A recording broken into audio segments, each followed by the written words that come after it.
Tukaj v Sloveniji imam 3 leta pa pol. Ja, slovensko govorim malo, ne veliko, kar je težko je za mene.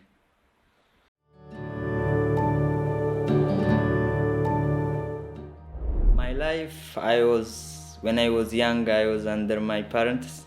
I was going to school, I was student. Then when I finished high school. When I finished my high school, in our country, everybody have to go to military training. And I was there in this military training. Then I didn't like it. I left from there to Sudan. Yeah, this is then after this from Sudan to Libya with desert. Between Sudan and Libya is big desert. I don't know if you heard about it. Yeah, I was there in Libya 6 months with smugglers. After this, I paid money $4,500. My parents paid and some friends and family, relatives. Yeah, then I went to Italy. The smugglers sent me to Italy with this boat. I was lucky, a lot of our brothers died there, sisters. Yeah, but my journey, I was lucky. Then I reached Italy. From Italy, I lived in Rome 6-7 months. In Italy, in our time, it was this relocation program. I applied for that. Then my chance was Slovenia, because you cannot choose country where you want to go. They just select everybody. Then my chance was Slovenia. I came to Slovenia.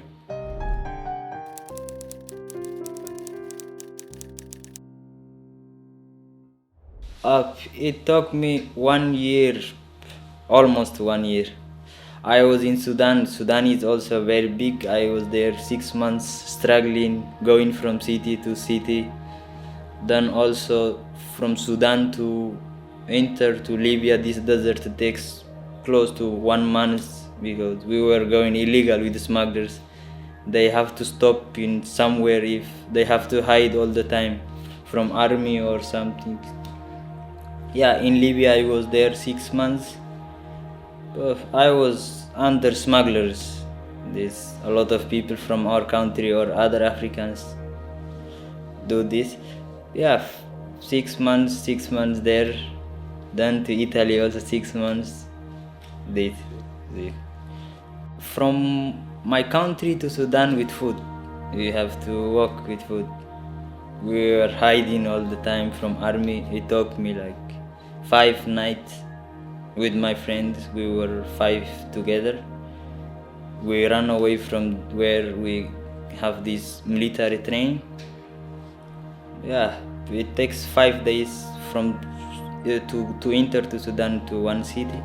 From that city, it takes until to Khartoum. Also, you have to go illegally. You hide like 1 month or less, or I don't know, 1 month or 3 weeks. I was there in Sudan in different cities. This all is 6 months. From this, I went to Libya. This desert takes also close 1 month or like 3 weeks. Then I was in Libya 6 months because I didn't pay it, and we were kidnapped up from one place to other smugglers. They kidnapped us from one smuggler to another smuggler, and we had to pay $4,500. This is huge for our parents or for our family to pay.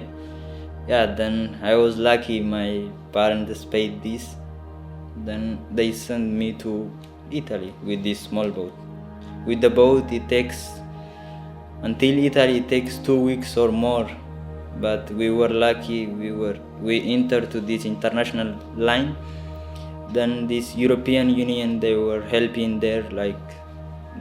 We were a lot huge refugees, thousands of refugees. Then they were helping there because it's very risky. A lot of people also dies there. Then they helped us from there. They took us to Italy, to Sicily. From Sicily, they took me to Rome, then I applied for this resettlement, then my chance was Slovenia.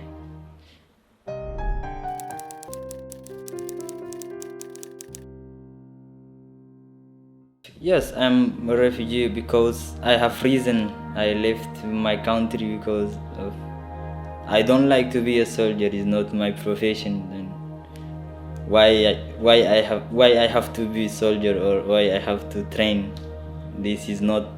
I have my personal decision to go what I want to do, and this is my reason, and I am guaranteed the refugee status. I have refugee status.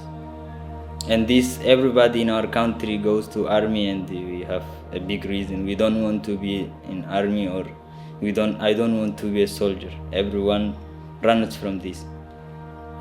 The European Union brought me here from Italy because I applied, and then I was here in Slovenia in asylum home 2 months. Then I got my status. Then I live in my private. I was lucky a lot. Sometimes it takes years or more.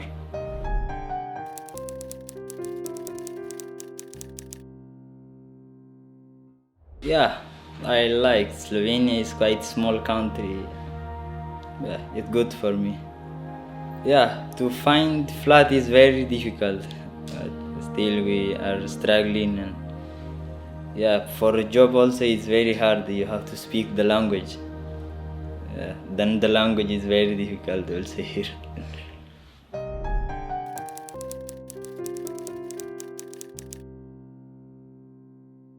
Yeah, I finished high school in our country after we have from middle school we have in English, but my English is also not very good. But I speak few languages. Yeah, I am from other tribe. We have 9 languages in our country. My mother tongue is called Blin and Tigray, Arabic. Tigrinya is like official language, and Arabic. These both they are working official language in our country.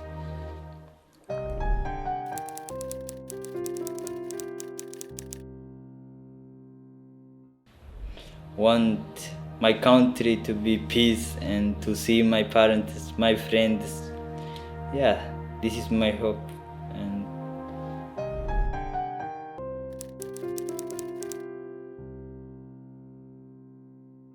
yeah, home is where you are safe, where you can live in peace, and I think this is home.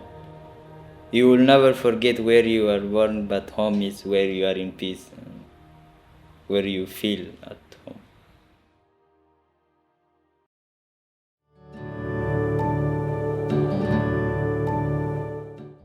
أنا عبير جندي.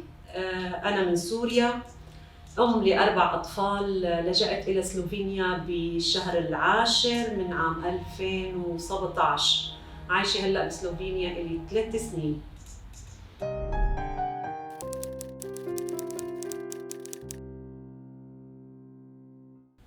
هلأ قبل الحرب بسوريا كان في أمان، بما أنه أنا قلت أنه عندي 4 أطفال. الطفل الأول عام 2006 خلقت عندي مجدد. كان في أمان بالنسبة للأطفال، بس ما كان في شيء جيد. بس مع بداية الحرب بال 2010 بسوريا ما بقى في أمان، ما بقى في تعليم، ما بقى في أي شيء. يعني بلد بلشت فيها الحرب بال 2010 ما انتهت لحديت هلا مستمرة، ففقد كل شيء، فقد الأمان. ما في تعليم، ما في بنى تحتية، ما في مشافي، ما في أي شيء. فلذلك صمدنا مع عائلتي 5 سنين، ولما خلص ما بقى فينا يعني قررنا نغادر من شان الأطفال، من شان أمان الأطفال.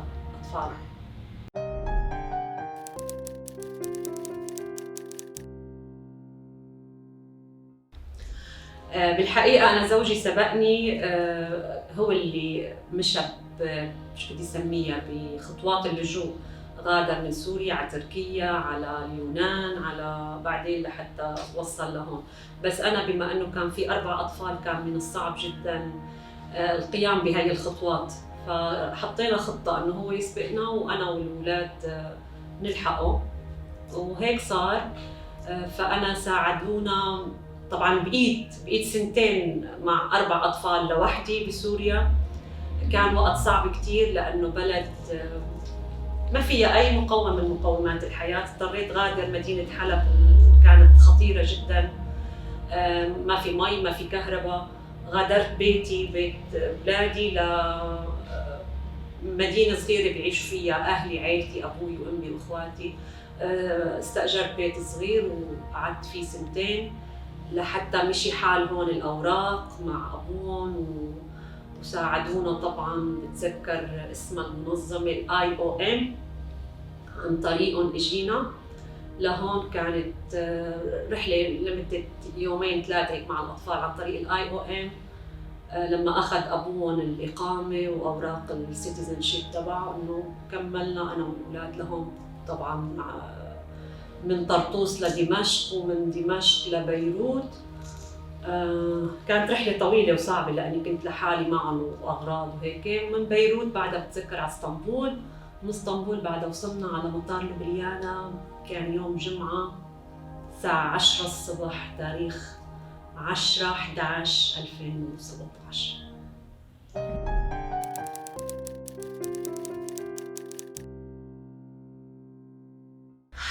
هلأ انسألت هذا السؤال من قبل، بالحقيقة سنة عن سنة مع مرور الوقت بتختلف الإجابات.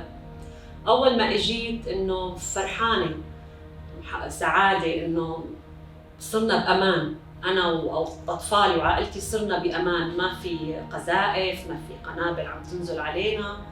ومثل ما كنت متوقعة إنه مستقبل الأطفال رح يكون جيد هون، وتعليمهم وأمانهم. بالبداية يعني فرحانة إنه صرت مع زوجي ومع أطفالي كلياتنا التم شملنا هون. بس بالحقيقة دايماً بقول إنه هيك تلخيص للموضوع، إنه اللاجئ مثل الشجرة. الشجرة كل ما كبرت، يعني مرق سنين عليها، جذورها بتضرب أكثر بالأرض، واقتلاعها بيصير صعب. ولما بتقتلعيها يا أما بتعيش يا أما بتموت. فأنا دايماً بشبه اللاجئ إنه مثل الشجرة. نحن الكبار بالعمر اللي أعمارنا فوق 30-35، كثير صعوبة تغيير هي التربة، النقل من مكان لمكان، اللغة، تغيير العمل، البيئة، اختلاف العادات والتقاليد، اختلاف المجتمع، اختلاف الثقافات. فبصراحة إنه في صعوبات، بس مطلعة على قصص لاجئين بألمانيا، بالنمسا. صار إحنا السوريين منتشرين بكل دول العالم للأسف. بسلوفينيا إنه إلى حد ما دولة صغيرة، ما حسيت في عنصرية. بحكي عن تجربتي الشخصية، أنا ما حسيت في هالصعوبات كتير. في منظمات كتير عم تقدم مساعدات كتير هائلة وكبيرة للاجئين، وعم تحاول تحتويهم، عم تحاول تقدم لهم شيء. فهذا الشيء إنه ساعد. أما بالنسبة للأطفال، يعني أقل مشاكلهم من مشاكل الكبار بالعمر. عم يتعلموا اللغة بسرعة، المدارس، الصحة، بالنسبة لهم كل شيء جيد.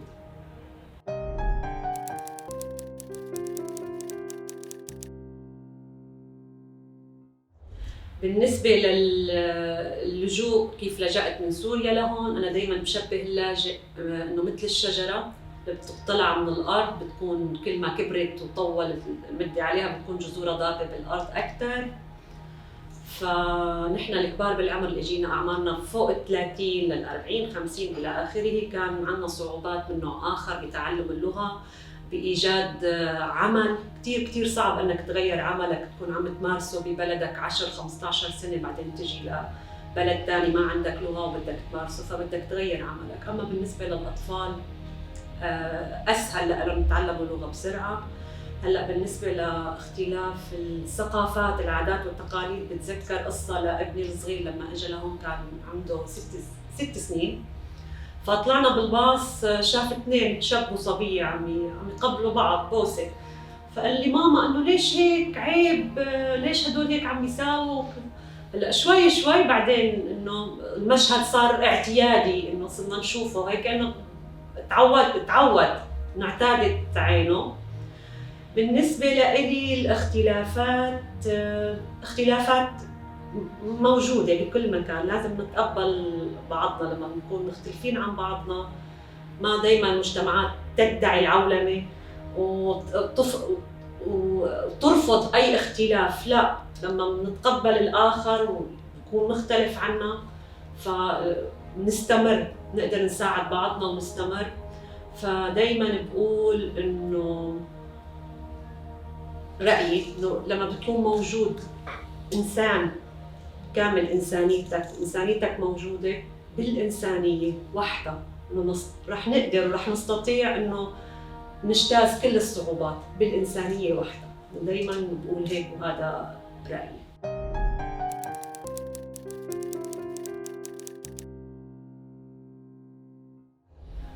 حول مستقبل الأطفال، أنا عندي 4 أطفال، بنتين وصبيين، طبعاً أعمارهم متقاربة، الكبيرة 14 12 9 10. بلد آمن هون، تعليم جيد جداً، أعمارهم كانت صغيرة، تعلموا لغة بسرعة،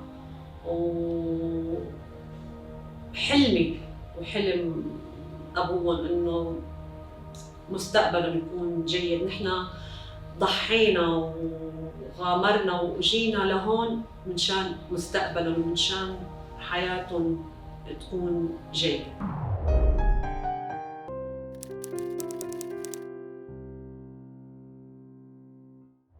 البيت، المنزل، البيت، أحياناً أنا من سوريا، أحياناً البيت والوطن، الوطن راح، فبقعد بدور على بيت.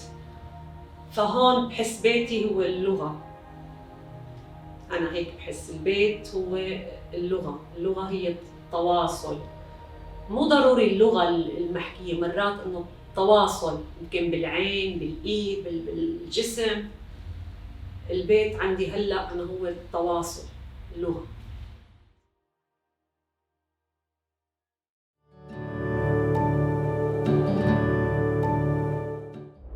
Moje ime je Marija Voglar, prihajam iz Venezuele. Moji starši sta bila oba Slovenca iz Dolenjskega. Jaz sem tam rojena v Venezueli, že 69 let, že dolgo tega. Moji starši so šli v Venezuelo leta 50 po drugi svetovni vojni.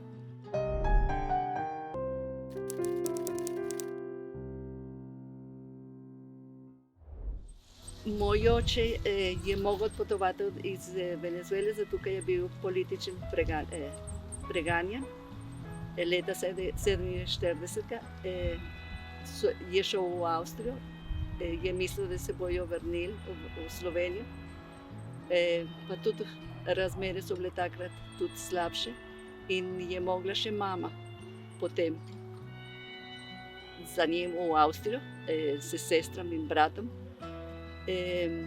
Potem se je pa prikazala, da bi lahko šli v Venezuelo, pa zmeraj vedno so mislili, da bo za kratki čas, da ne bojo dolgo.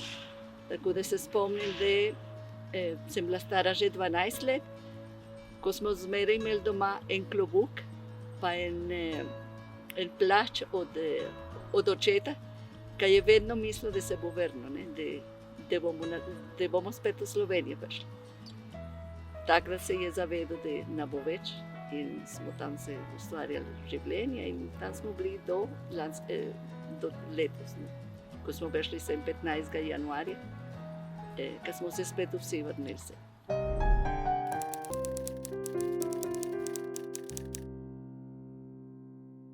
Vseh 6 otrok, koliko nas je bilo, smo se vsi šolali na univerzi, diplomirali, smo imeli dobre službe vsi. Mi smo dobro živeli, vsi so imeli hišo, avte, smo potovali. Res nam ni bilo hudo, nismo bili razkošni, nego smo dobro živeli. Tako da smo še lahko prve leta tukaj v Sloveniji smo lahko pomagali še našim sorodnikom, ko sem tukaj star. Zdaj, zadnje časa je pa res se stanje zelo, zelo zaostrilo in čist preobrno, tako da smo ne glih, da nismo imeli hrane ali nismo imeli izbire. Pa nam je pomankalo elektrike, smo bili dneve brez elektrike, dneve brez vode, plina nam je tudi manjkalo, tako da smo kuhali, smo mogli gledati, kaj bomo skuhali, da ne bomo preveč ponucali. Tako da je vsak dan stanje bilo slabše, varnost je tudi bila strašna, nisi mogel ven s telefonom, kakšen boljše čevljen, tudi ne, avto sploh nisi vedel, če si ga pustil, če ga boš dobil. O hišo so ti kar lahko derli, pa ostal brez nič. Tako da je bila ta možnost, da bi prišli v Slovenijo in smo seveda se odločili, da smo spet nazaj. Mislili, da bomo malo bolj mirno živeli. Res ne iščemo kaj drugega, samo malo mirno.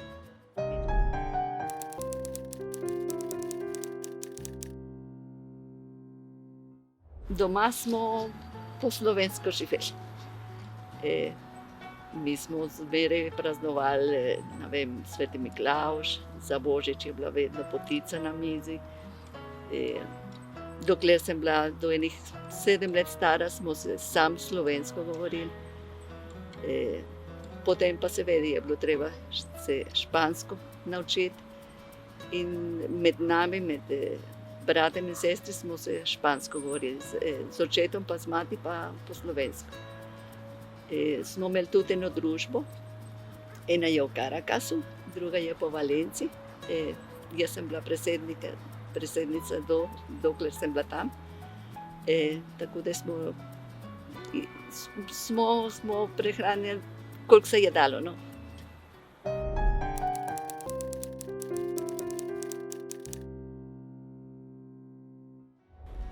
Osnovna šola so tudi 9 let, srednja so pa samo 2 leti.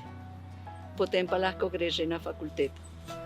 Zdaj pa je drugače, zdaj pa že več let te profesorji že niso, že naučijo, zato ker plače so zelo, zelo nizke, da se nas plača sploh ne dela. Tako da smo hodili v službo skozi navade, ker nam je dopalo tisto delo, kar smo ustvarili. Čim manj je bilo profesorje, tako da so že na zadnje leta so učili. Tisti učenci iz zadnje leta so učili tisti, ki so v prvih letah. Tudi na univerzi, ker profesorji, kar so bili diplomirani, bi lahko rekla, tisti so odšli od države.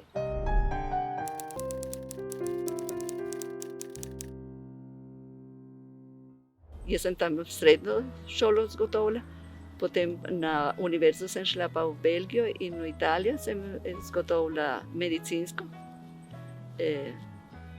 Potem sem nazaj šla v Venezuelo, tam sem pa še naredila za defektologinjo in sem vedno imela službe z osebami s posebnim potrebam.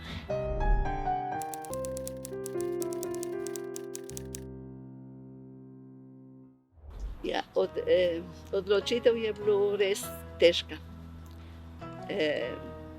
Ker pustiti, takrat sem imela 68 let, pustiti vse, kar smo imeli, ker ni se splačalo, sploh ne prodati nič, zato ker cene so bile takšne, da smo mogli samo vrata zapreti pa oditi. dati od 2 kovčka 68 let je pa težko. Nikdar si nisem mislila, da bom jaz šla iz Venezuele. Sem mislila, da bom tam bila tudi pokopana.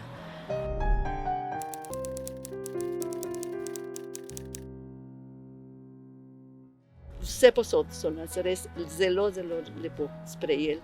So nam pomagali, še danes nam pomagajo. Velikokrat smo prišli v hišo, pa smo dobili pred vratom eno vrečko, ne vem, sadja, krompirja, čebule, solate, da sploh nisem vedela, kdo nam je dal. Tako da res pomoč ni nam manjkalo, res smo imeli vsega in še zdaj imam. Še zdaj.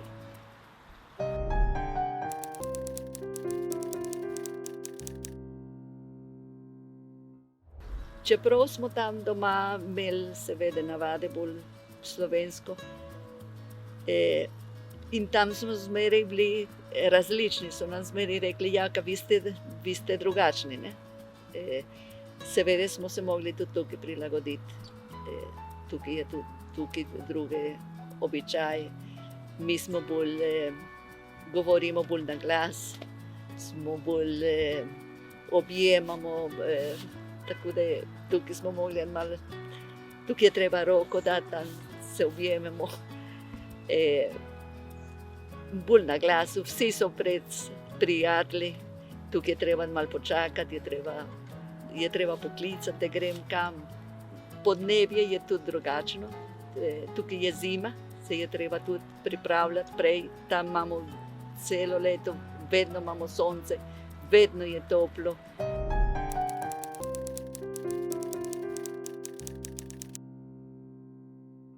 Da se lahko vključimo v drugo kulturo, je najbolj pomembno to, da se prilagodimo mi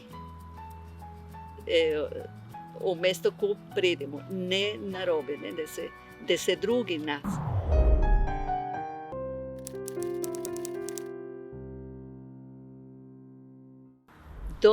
Dom je tisti kotiček, ko te nekdo čaka.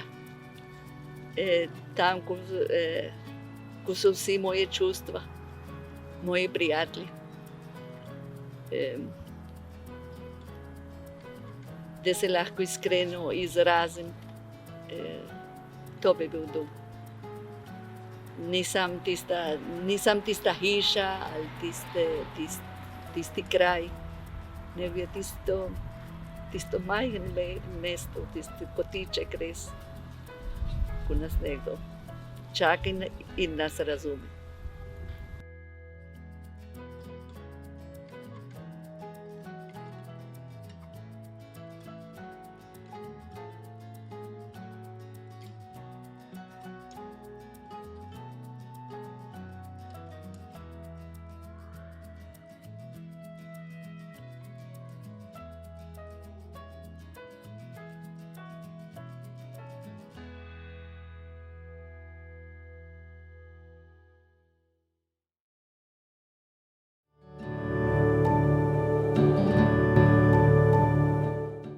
Sem Kamara in sem lastnica prve afro salon v Sloveniji, v Ljubljani.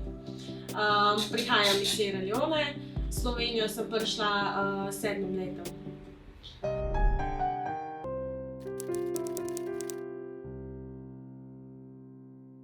Sem oče mi tako tle študiral, pa kasneje se odločil, da bo cela familija se sem preselila.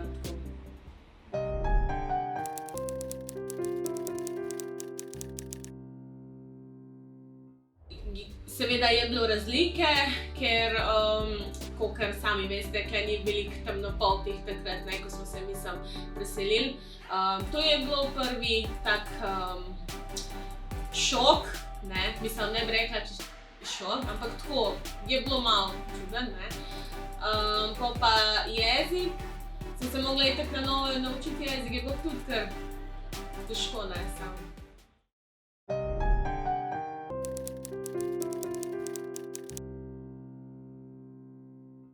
kakor vemo, itak Slovenci so zaprt narod, ne, ker tam, koliko se je spomnila, je čisto drugo pač življenje. Tam recimo niti treba poklicati, če greš na obisk komu domov, niti treba poklicati, ne sam tako pač na obisk, ne. Ali je kdo doma, ali pa ni, ne, tako.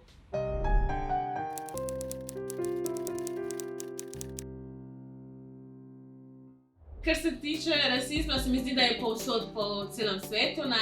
Ja, v bistvu sem doživela tle rasizma, vse.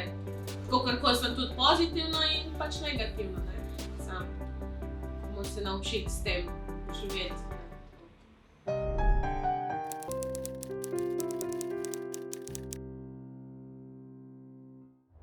Tako edin, da so tudi ljudje, ki se pač znajo postaviti zate, kakorkoli pač včasih recimo misliš, ojoj, koliko je tle tak, koliko so ljudje recimo zaprti, koliko so ljudje nekateri nesramni, koliko so ozkogledi, ne.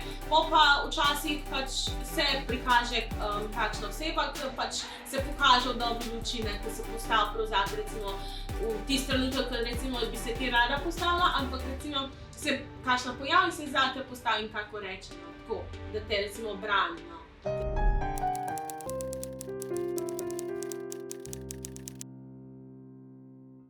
Jaz kot otroka sem prišla sem, je veliko lažje, ne, dobiti družbo, pa se vključiti noter, ne. Kakor recimo, če bi recimo jaz zdaj prišla, kakor preostalih vidim, je težko, pač slišim od drugih, ne, pač da jim je v bistvu težko, ne. Prvo kot jezik, da se je treba naučiti, ne, ker tudi vemo, da slovenščina ni lahka, ne.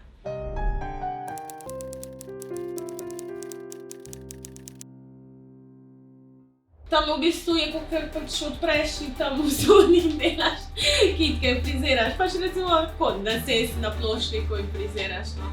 Ni zdaj nujno, da moraš imeti neki zaprt prostor, no, se razlikuje precej, ja.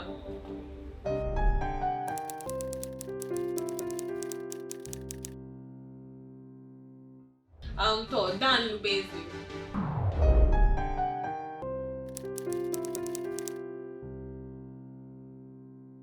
Dom mi pomeni toploto, ljubezen.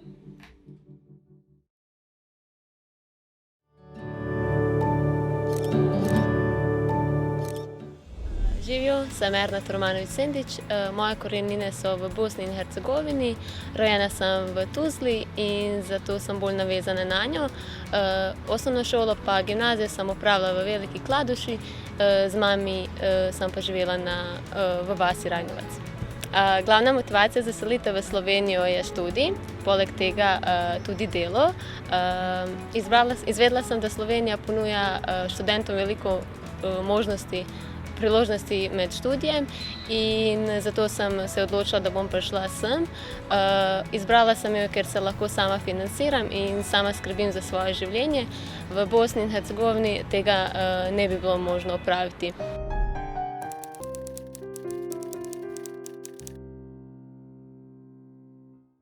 Seveda, da je bilo potrebno. Na eni strani je študij, en veliki korak za mladega človeka. To je čas, ko se moraš odločiti, kaj boš naredil s svojim življenjem, ne glede na to, kje se nahajaš. Moraš si določiti cilje in iti proti njimi. Na drugi strani je pa tujina in beli svet, ki ga odkrivaš pri mladih letih. Tisto, kar sem jaz morala spremeniti, ko sem prišla v Slovenijo, jezik, navade, kultura, okolca, pač vse v življenju. Nisi več doma, zdaj živiš z novimi ljudmi, plačuješ najemnino, prej si pa imel zastonj, pogovarjaš se na novem jeziku, katerega dovolj dobro ne poznaš, čutiš, da si majhen v drugem svetu.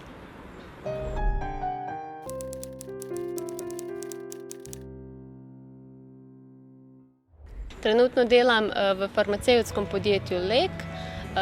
Redno hodim na fakulteto. Lahko rečem, da sem zelo zadovoljna in hvaležna s svojim dosežki. Sem v 3. letniku na fakulteti za uporabne družbene študije. in se približujem pisanju diplome. Poskušam biti aktivna kot prej. V Bosni in Hercegovini sem bila 4 leta v Združenju srednješolcev Bosne in Hercegovine. Tudi zdaj sem na svoji fakulteti aktivna. Član sem študentskega servisa, komisije za študijske in študentske zadeve. Tutorka sem mlajšim študentom in sem sodelovala v Erasmus Plus projektu.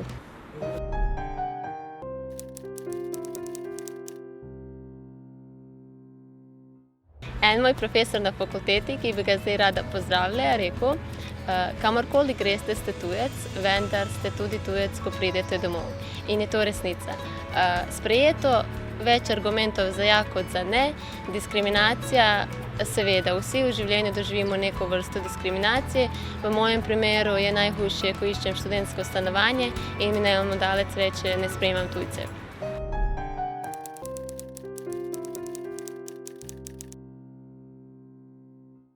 To je odvisno od človeka do človeka. Če si oseba, ki je nagnjena aktivizmu, boš vedno našel nekaj, kar te zanima, ne glede na to, kje se nahajaš. Če pa si človek, ki ni poln entuziazma, ne bo ti Slovenija pomagala nič, ne bo ti pomagala spremeniti načina življenja. Tako da tukaj je mogoče več priložnosti za mlade osebe, glede na vse aspekte v življenju, na človeku je pa, če bo to izkoriščal.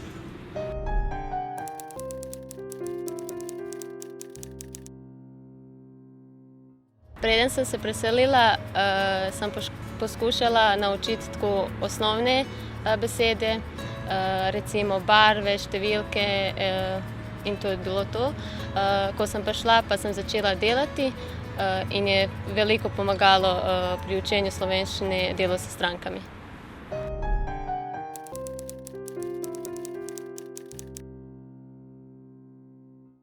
Moji načrti za bližjo prihodnost so napisati diplomo in diplomirati in nadaljevati študij na masteru.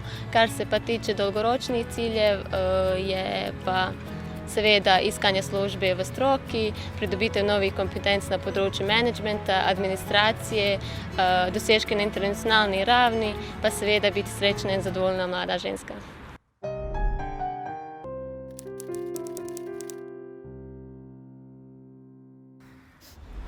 Oboje je dobro, ampak najraje pa imam sadne sladice pa tortice.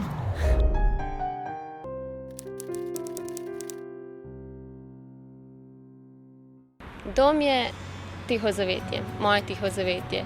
Vedno pravim, da mirno pristanišče ni tam, kjer bi počivale ladje in čolni. Mirno pristanišče je tam, kjer sem jaz mirna in se počutim spokojno in je lahko sredi mora. Dom je povsod, kjer ste vi, prava in resnična verzija sebe.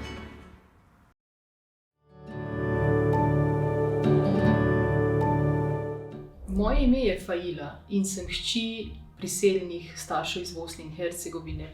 Zelo pogostokrat etiketirana kot priseljenka oziroma druga generacija priseljencev. Sama pa se zelo rada poistovetim z izrazom svobodna hči svobodnih staršev. Kajti svoboda v tistem času in tudi dan danes je bila ključna, da sem lahko vzbujala svojo kreativnost in tako zelo zaznamovala svoje življenje. Sem pripadnica etnične skupine, manjšine, Bošnjakov, muslimanov v Republiki Sloveniji, rojena v Sloveniji in pa živela v kulturi, skozi katero se je prepletala še ena kultura, se pravi bošnjaška in pa slovenska.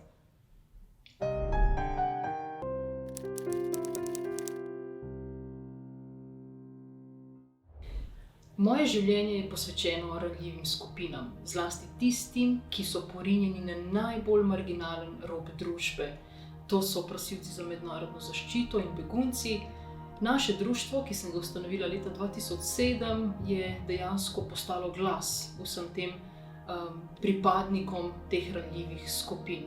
Danes promoviramo prostovoljno delo med begunci, zagovarjamo medkulturni dialog in ljudi ozaveščamo o tem, da večkulturnost in večjezičnost in večverstvo dejansko povezujeta svet. Svet se spreminja in mi se spreminjamo skupaj z njim. Delo je izredno požrtvovalno, nosimo v sebi vse zgodbe teh ljudi, rišemo nove zgodbe. Zelo velikokrat to poimenujemo učenje za drugo življenje, kajti treba je začeti risati nove smernice, v katerih bodo ti ljudje lahko ohranili svoje dostojanstvo.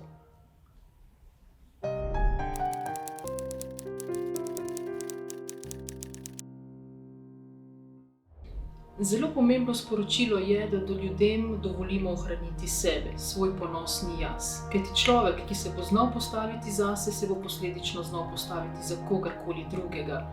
Ohraniti svoje dostojanstvo, svojo osebno identiteto pa pomeni biti kreativen in pa biti svoboden. In današnji čas in družba to tudi od nas zahtevata. Zelo utopično je pričakovati, da bodo priseljeni ljudje postali nekdo drug, da bodo zanemarili svoje korenine in zanemarili del sebe. Če pa jim bomo dovolili, da vse to ohranijo, potem bodo našo kulturo obogatili, prispevali v družbo, v katero so se priselili, dali svoj prispevek, ki bo dejansko kvaliteten tako za njih, kot tudi za vse ostale. Biti sprejet pomeni biti del družbe pod popolnoma enakimi pogoji človekovega dostojanstva in človekovih pravic. Skratka, govorimo o segmentu, kjer je dostojanstvo lahko ključnega pomena.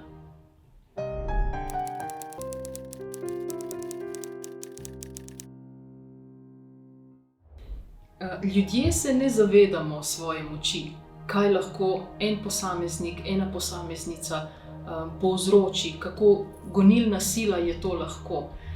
Ne zavedamo se pozicije, ne zavedamo se časa in blaginje, v kateri živimo. Posamezniki so spreminjali svet, posamezniki so gradili šole, izumljali razne izume, ki jih uporabljamo še danes, zdravili bolne, širili znanje, ki je bilo v tistem času in tudi danes še zelo pomembno. V Sloveniji pogrešam ta pogum, pogrešam to kreativnost, pogrešam osebe, ki se bodo znale upreti nepravičnosti, ki se bodo znale zoperstaviti diskriminaciji, ki bodo znale postati glas tistim, ki jim je bil glas odvzet. To so lahko zelo prijetni trenutki, obenem pa je to tudi lahko zelo prijetno breme.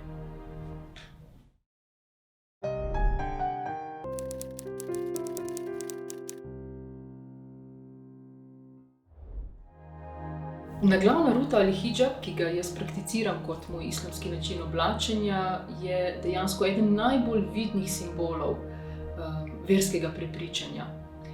Je postalo politično orodje, s katerim se igrajo številne politike. Nekateri politiki bi nas radi slekli, drugi politiki bi nas radi še bolj oblekli.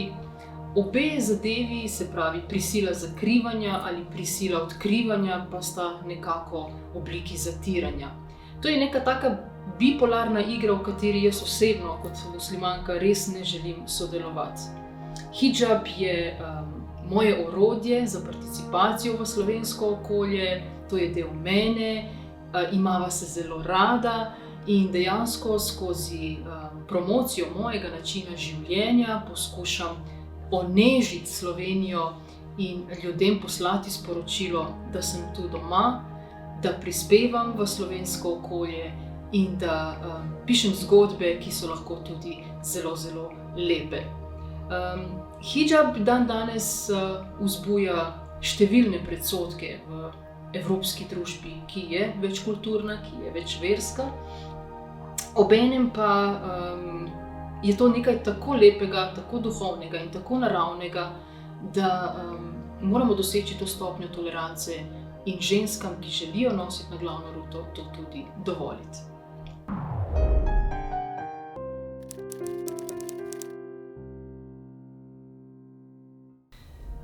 Dom pomeni mir v duši. Mir v duši pomeni mir v družini. Mir v družini pomeni mir v skupnosti. Vsak mir v skupnosti pomeni mir v državi in mir v državi pomeni svetovni mir. To je dom.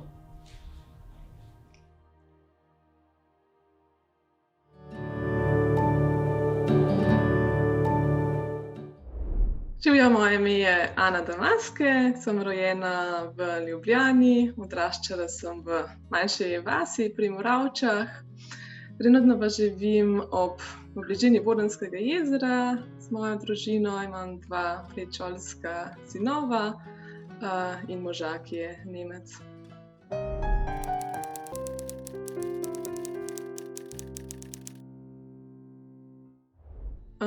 Najbrž predvsem radovednost, že v študijskem obdobju mi je bilo jasno, da bom verjetno del mojega študija preživela v tujini. Ker sem spoznala svojega moža, je bila zato odločitev, da grem na izmenjavo v Nemčijo.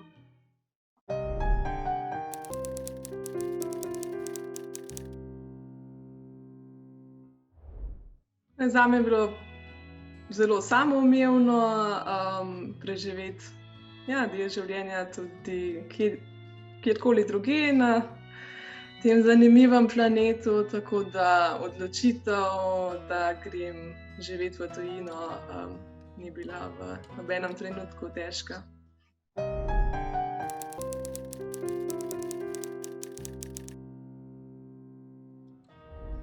Zanimivo je, da kakšnih večjih razlik med življenjem v Nemčiji in Sloveniji ni. Sem že veliko potovala in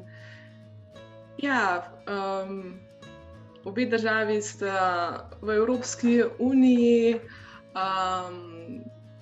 tako da je tako kot v večini Evrope dobro poskrbljeno za šolstvo, zdravstvo,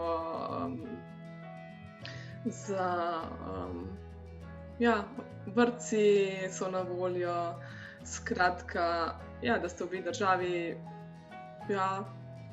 dokaj socialno razviti, tako da kakšnih večjih razlik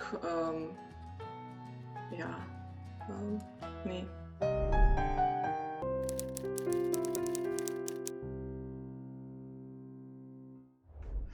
Kar me je mogoče presenetilo v očeh Slovencev, je v Nemčiji vse boljše. Mene pa preseneča, da tudi ni tako samoumevno v Nemčiji, da dobiš službo. Prav tako je veliko brezposelnih, veliko ljudi, ki so v stanovanjski stiski, da tudi ni vse tukaj nujno lepše, vse bolj enostavno. So prav tako v obeh državah prednosti in slabosti.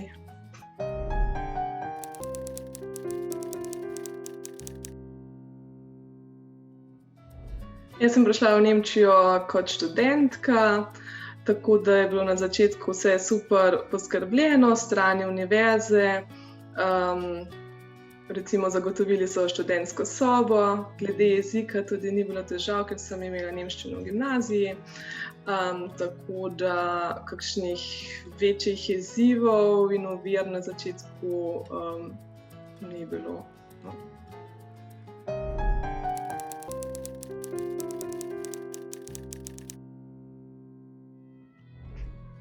Predvsem je pomembno za dobro vključitev v novi družbi, da ta nova družba zagotovi varnost.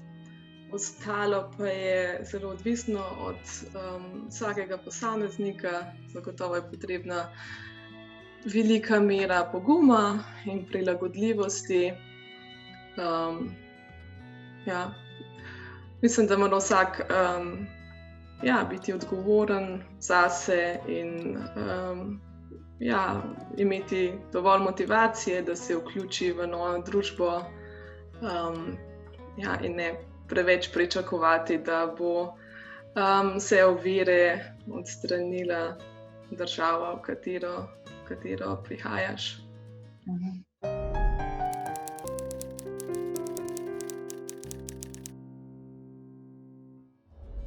Z življenjem v Nemčiji sem zadovoljna. Mislim, da bi bila tudi življenjem v Sloveniji zadovoljna, če bi bila trenutno v Sloveniji. K sreči imam poklic, v katerem je zelo enostavno dobiti službo. Kjer trenutno živim, je zelo lepa narava, bližina gor, jezera, tako da se nimam nad ničesar pritoževati.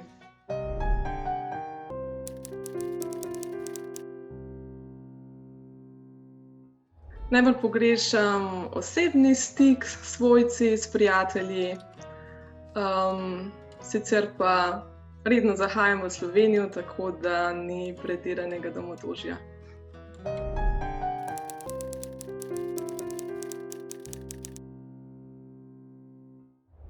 Jaz z njima se pogovarjam izključno v slovenščini, tako da se tudi lahko sporazumevata s svojci v Sloveniji. Pa tudi, ugotovila sem v vsem tem času, odkar sem v Nemčiji, da je v bistvu slovenščina zelo pomemben jezik, četudi smo majhni, nam znanje enega slovanskega jezika zelo prav pride. Sama imam veliko bolnikov v bolnici iz različnih slovanskih držav, kot je Rusija, Poljska, in v tem primeru tudi znanje slovenščine pride zelo prav.